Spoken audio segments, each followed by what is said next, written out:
to say is how important it is to know your fears.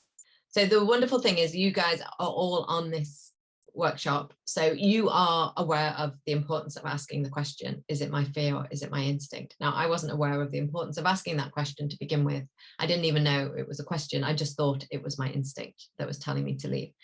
So asking the question and knowing your fears is so important, and unpacking your fears. And I think it's really important to say, because there's a lot of people out there who meet someone and then they say, oh, I just knew. It was just love at first sight. I just knew. I used to want to kill those people. I'm not a violent person, but I used to drove me mad. How can you just know? Well, I spent the whole time in total chaos in my head. Like, is it right? Is it wrong? Is it right? Is it wrong?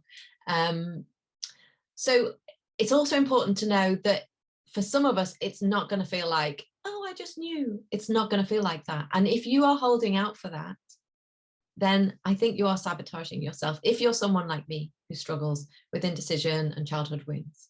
So I don't think we want to be holding out for that. I think we want to be understanding who we are and where we come from. And I suppose that's where I got to. I think finally understanding that I wasn't that person who was going to just know, that was really helpful. And allowing myself to be that person rather than judging myself and comparing myself to others who did just know. So that was important. And then in terms of just being, I suppose, being with my partner, I mean, I had like crazy doubts, 2 days after he asked me to marry him. I'm sitting on the beach going, oh my gosh, I'm not sure this is the right thing to do. And so understanding my fears of commitment, but I had to keep coming back to the feeling. And this is why we need to spend time with the inner knowing, and we need to spend time connecting to our heart and our feelings. And I'll send that YouTube meditation around, because I had to keep coming back to the fact that I felt really good when I was with him. So it was less about what was going on in my head. So my head was like, he's not this, he's not that. What will my friends think? He won't fit in with my social circles. He's a bit quiet on an evening out. I want someone more chatty. That was my head. That was my thinking. And I had to come back to the feeling. How do I feel when I'm with him? When all those other things, like what other people think or what people will think of me or whether he fits in, when all of those are away and we're just like him and I in a tent in North Wales in the pouring rain, like, how do I feel? And I felt alive. I felt like I was having fun.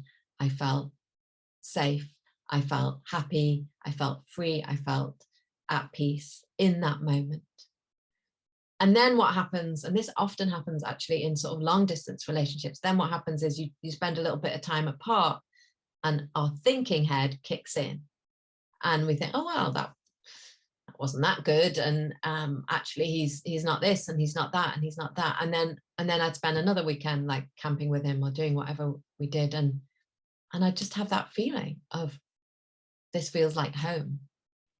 And if I were just to lie on the sofa with him for the rest of my life, then that would be enough, So it's about the feeling. And this is why it's so important to be connected to our feelings, not detached from our feelings, which many of us are detached from our feelings. And I was and can still sometimes be.